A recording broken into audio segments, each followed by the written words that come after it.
Welcome to the Deeper Blue podcast, your weekly guide to everything that is happening around the world underwater. My name is Stephen Whelan. I'm the founder of DeeperBlue.com, the world's most popular diving website. Every week, the Deeper Blue podcast covers everything that's happening in the scuba diving, freediving, diving travel, and ocean advocates world.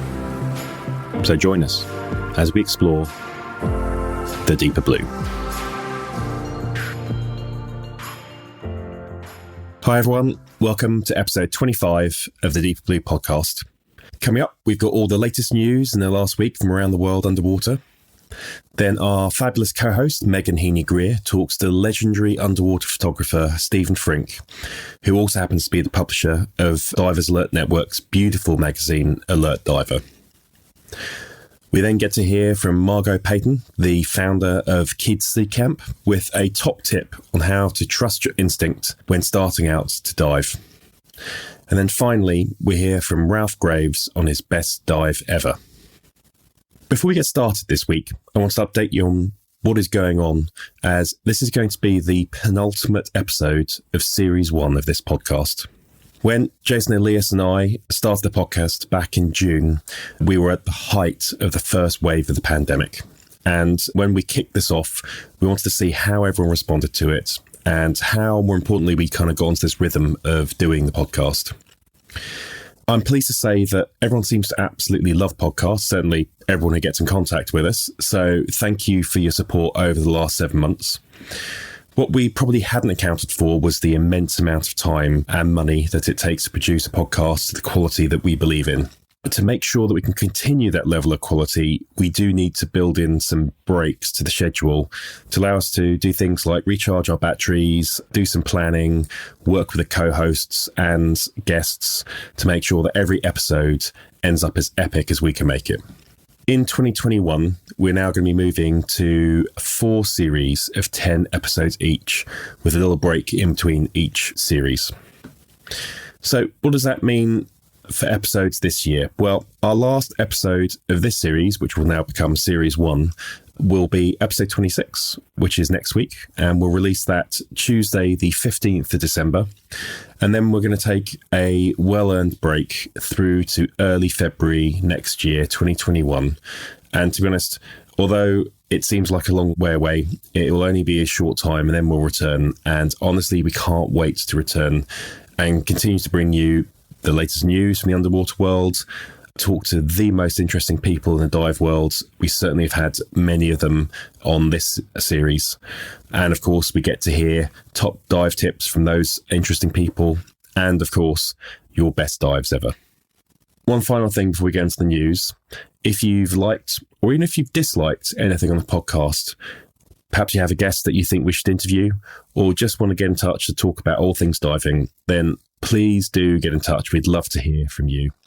You can drop us a line over email at podcast@DeeperBlue.com, or if you fire up your browser and go to DeeperBlue.com/contact us, you can get us there as well. Right, let's dive straight into this week's diving and ocean news. Kicking off this week, we'll have some new product news. Italian diving equipment manufacturer SEAC has introduced its latest dive computer, the SEAC Screen. The computer seems to buck the trend towards full-colour screens with a more traditional dot matrix display and backlight. And it looks like a really solid feature-rich computer that can be worn on your wrist or as a console-mounted computer. And looking at all the features, it should appeal to both a technical diver needing something more advanced, as well as the beginner diver just looking for something affordable and simple. As with a lot of computers these days, it has scuba, freediving, engage modes, so should be a versatile little computer. More product news. The folks over at Alchemy Freediving, who make these beautiful freediving fins, are now letting customers customize their fins with logos, colors, and stickers of your choice. It's always something that is wanted by professional freedivers, and this is usually to show off their name, country, sponsors, those sorts of things. And now Alchemy allows any customer to easily customize their fins by filling out a simple form that can be downloaded from their website and then emailed in. When they get the form through, they will send you a cost estimate back from the team. And if you are happy with those fins and quote that you get back, you can then proceed to getting those fins you always wanted with around about a 3-week lead time. If you head to DeeperBlue.com, you can find out more on how to get started on those beautiful new custom fins. If you're a pro diver who prefers high-end gear and love being able to talk to your dive buddy as well as look at them underwater, or perhaps you're just a Bond villain looking for the best kit set up for your underwater assault teams, then Ocean Technology Systems have just released 2 new underwater comm systems that you might be interested in. These systems are specifically designed rechargeable lithium-ion battery that boasts more power for a greater range and up to a 14-hour runtime with a significantly improved battery lifespan, which will really allow that unit to keep you connected when you need it. There is also some new added communication security features with an all-new scrambler mode to avoid being listened into. All in all, these features don't come cheap, as the base model, the PowerComm 3000D, retails at $1,599. That's around 1,300 euros. And the more powerful models, you can't even get any pricing unless you're a member of the military, or perhaps even that Bond villain. So if you're interested in this sort of stuff, go and take a look at DeeperBlue.com to find out more. On the travel news front now, operator Master Liverboards has announced it's returning to its regular scheduled operations across multiple destinations worldwide. These destinations that are now back in operation include the Red Sea with Egyptian itineraries, the Galapagos Islands, Thailand and the Maldives. Needless to say, Master Liverboards has not been resting on their laurels during the lockdowns. Boat crews have been busy across the board implementing the latest COVID-19 guidelines and getting the boats certified and compliant with all the latest regulations. The new measures ensure the safety of the crews and guests on future sailings. You can find out more details on DeeperBlue.com. A new technical diving book called Close Calls is now available to pre-order. The book is the work of Stratis Cash and has Eduardo Pavia and Michael Menduno, who you've heard on this podcast before. The book's premise is simple. It's a compilation of 68 personal stories from some of the world's leading technical divers and features incidents that nearly cost them their lives. By acknowledging that some of the legends of the community can make mistakes that nearly cost them dearly, any diver can make these mistakes. By acknowledging this, normal divers become even safer, since if it can happen to a legend, it can definitely happen to them. You can get the book on pre-order. It's 35 euros, which is about $40, and it will then retail at a normal price of 40 euros, which is about $47 from December 2020, and that'll be on most online platforms. The best bit about this is half the book's net profits will be donated to the Divers Alert Network Europe's Claudius Oppenmeyer Funds, which is used to help fund people who are in dire need in case of emergency. Scientists have confirmed the discovery of a new species of comb jellyfish off the coast of Puerto Rico. According to the US National Oceanic and Atmospheric Administration, or NOAA, a research team was conducting an underwater expedition 5 years ago when operating a remotely piloted underwater drone and came across a mysterious-looking blob swimming past the drone's high-def camera lens. The underwater drone, the ROV, captured the high-def video of the new species during a 2015 dive, and the scientists, Mike Ford and Alan Collins, working from shore, spotted it and recognised it as something that no one else had seen before. Discovery is the first time new species was described and annotated exclusively via high-definition video, and that video had to be rigorously analysed before any scientific paper could be published, which recently came out. If you actually head to DeeperBlue.com and look at the news article, there is a absolutely fantastic video of these critters from the high-def video, and that's been published by NOAA. Finally, DEMA has announced that it's opposing moves by the Florida Fish and Wildlife Commission to ban the feeding of sharks in the federal waters of the Florida Keys National Marine Sanctuary. While this move seems initially well-intended and aims to ban fishermen from using chum to attract sharks and capture them, a closer look reveals other considerations. DEEMA argues that by imposing a blanket ban on all shark feeding activities, tour operators who use chum to attract sharks for recreational divers to photograph would suffer a severe economic impact. As part of his argument, DEEMA submitted research highlighting the minimal environmental and safety impacts that provisioning ecotourism has on the species, and DEEMA cited several research sources as well as highlighted the paper offering a better and more sustainable solution. A lot of detail on DEEMA.org if you want to go and head there and find out more and understand how you can get involved in the petition. So that's it for the news this week.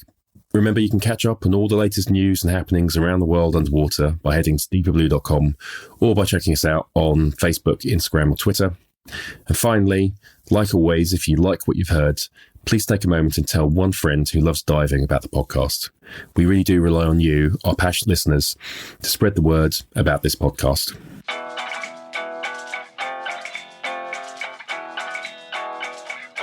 Hi, this is Margo Peyton with Kids Sea Camp and Family Dive Adventures, and you are listening to the Deeper Blue podcast. Hi, this is Jason Leas, producer of the Deeper Blue podcast. For today's interview, one of our co-hosts, our freediving specialist, Mehgan Heany-Grier, speaks with Stephen Frink, the world-renowned photographer and publisher of Alert Diver magazine. Today, I'm thrilled to be catching up with legendary underwater photographer Stephen Frink, who is also the publisher of the Diver Alert Network's beautiful magazine, Alert Diver. Stephen is a fixture in the dive industry, the underwater world, and far beyond, having had many high-profile clients over the years for his underwater photography, such as Victoria's Secret, Rolex, American Express, Canon, Nikon, and so many more. We're in for a real treat today, as Stephen shares some of his theory on pixels and proximity, as well as a close call experience he had while freediving and photographing a pod of dolphins in the Bahamas. So can you give us just a brief history of your diving and career, how you found it and got into it? I went to graduate school in California. I actually got a master's degree in experimental psychology, but that's where I took my first photo classes. And I lived in a little beach community called Seal Beach, and I went to Long Beach State. Every day when I drove by, there was Long Beach Marina, and there was a place in there called Scuba Duba. And I needed a job. So I knocked on the door, and I said, I don't know what you guys do, but I'd like to have a job. And they said, we send people out and they clean boats, and we pay 25 cents a linear foot. And I said, so if I clean a 40-foot boat, you're going to give me $10. Yeah, how's that sound? That sounds pretty good. He said, you can't start until you're certified. So I went and got a scuba certification, but I wasn't a photographer yet. When I had finished up my coursework and I was still working on my thesis, I took photo classes for fun. And I found that to be far more compelling. And so I never did work in psychology. So by the time I came to Key Largo, I knew how to process film. I had a camera. And for the first few years, I just rented cameras and processed film. Then one day, one of the dive magazines got blown out. And so they called me and they said, look, we know you're in the Keys. We don't want to send somebody. Can you go cover that for me? And I did. And it worked well. I'd never shot wide angle and I'd never shot a model. And I'd never done editorial photography. So I did all of that in one day. And they said, man, these are pretty good. What are you doing next week? We'd like to send you to Cayman. It was, I guess, being unwilling to tell them how little I knew. And I got lucky. Stephen, I'm really familiar with your amazing career, but for our listeners who may not know, can you explain a little bit about what you do and your history in diving as far as your career now? I did get started in photojournalism. I discovered early on that without being able to contribute words and photos to a magazine, I wasn't going to get anything published. So like my passion was photography, but the heavy lifting was words. So I had to learn to be a writer as well.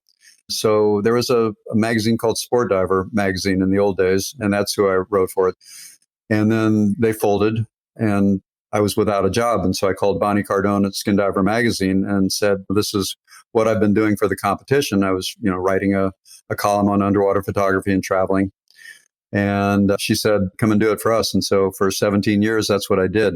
I traveled extensively for Skin Diver magazine, and my beat was the Bahamas, the Caribbean, the Florida Keys. And in so doing, I created this archive of underwater images. And I was recruited by a stock photo agency in New York And so I did that with them. And then I was not only getting the modest money that I got for traveling and writing an article, but I got these images that I could then syndicate. And of course, you remember there was a program called the Nikon Shootout. And Frank Vanel, my buddy from Nikon, ran that. And they needed a travel company because they were booking these groups of 40 and 50 people to various destinations. And so they asked my wife and I, would you guys be our travel coordinator for these programs? And we did. So we created Waterhouse Photo Tours. And I began running not only the Nikon Shootout, but live aboard trips worldwide. So there was that. At a certain point, I was hired by the Austrian Trade Commission to do an analysis on this beautiful housing that was made in Austria called Seacam. And they were going to pay me $1,000 to say whether this had marketability in the United States. And so I used it. I loved it. And I wrote the guy back, I don't want your $1,000, but I don't want to send the housing back. He said, yeah, but if you're passionate about it, how would you like to be a distributor? So I must have done that for about 20 years, maybe. So after you got into the process of getting certified and being certified, what is it about diving that really got you hooked? I grew up in the Midwest and there was no ocean, but there was a 25-yard pool. And getting to the other end of it as fast as I could was the most important thing I did. Seeing sea hunt, and not to a lesser extent, Jacques Cousteau, I was more of a sea hunt guy. But seeing those, just people breathing underwater, it just seems so exotic to me. And then I certainly found in the Keys, there was something more exotic than cleaning boat hulls. So I could relate to that.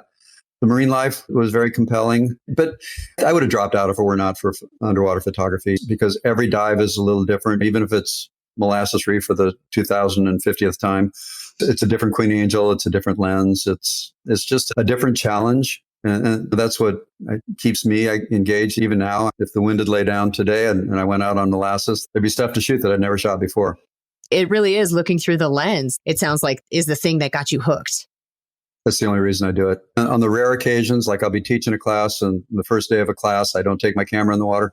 Man, those are long dives.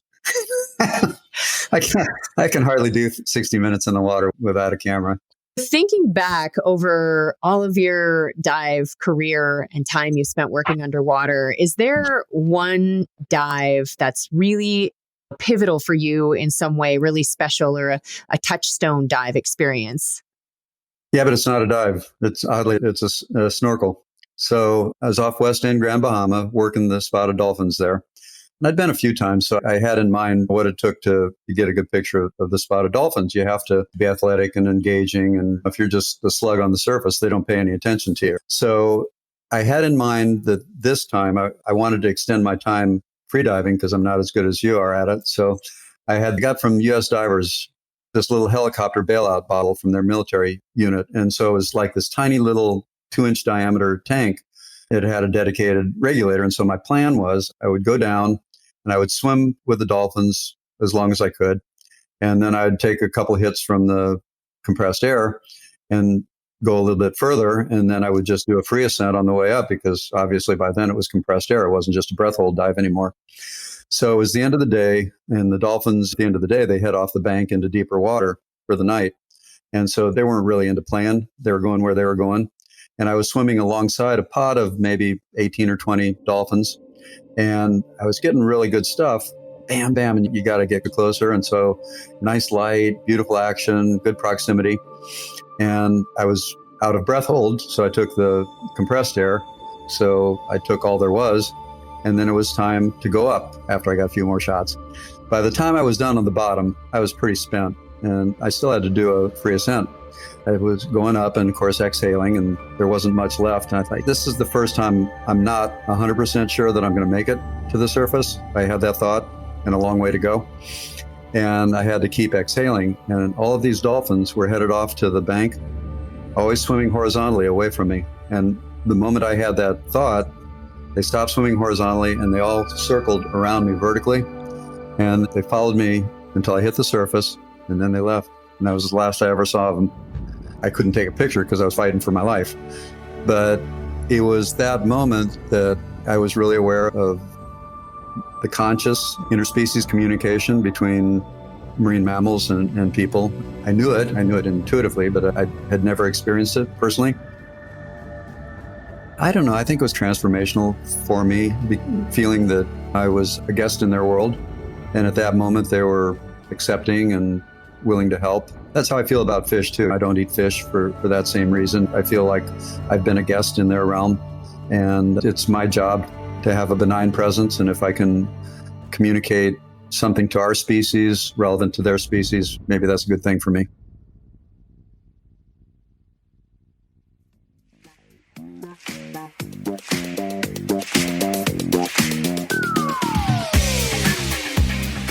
Hi, I'm Michael Manduno, diving journalist, and you're listening to the best 30 minutes about diving, the Deeper Blue Podcast. We're here with Margo Peyton to learn her top tip for new divers. Margo, what's your top tip for divers? My top tip for divers is probably a little bit on the serious side because I want divers to have fun and be safe. So I always encourage new divers to trust their gut, their conscience, and their comfort level.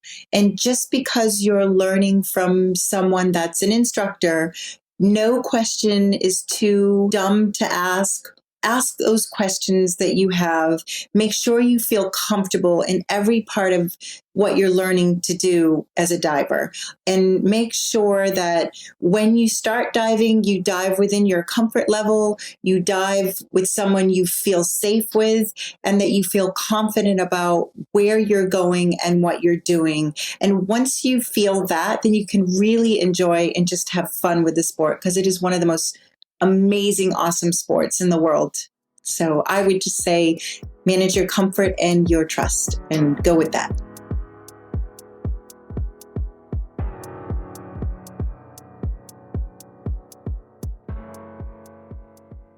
Finally, every episode we share a story from you, the dive community, where we ask you to tell us about your best dive ever. Hi Deeper Blue, my name is Ralph Graves. I live in Truro, Cornwall, UK. My most memorable dive was on the P31 wreck in Camino Gozo, Malta.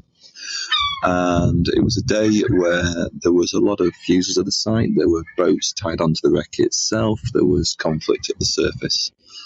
My dive took me away from all this. And as I approached the entry hatch in the bow of the dive, a scuba diver emerged.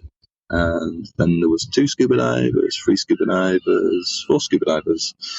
And as they left, I went into the wreck, and on my journey through the wreck, pulling myself along through hatches, up and down ladders, past more scuba divers, moving quite freely to the stern of the wreck and wriggling out of a small hole up to the surface and giving my protocol to somebody who was not my buddy. My buddy was waiting at the front of the wreck.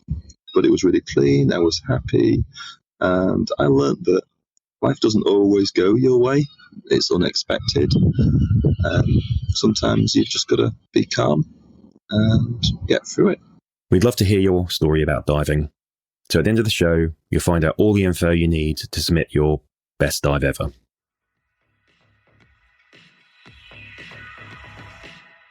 Thanks for listening to the Deeper Blue podcast.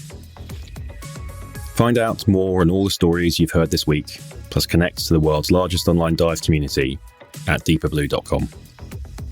And if you like what you've heard, please subscribe, like, and comment wherever you hear your podcasts.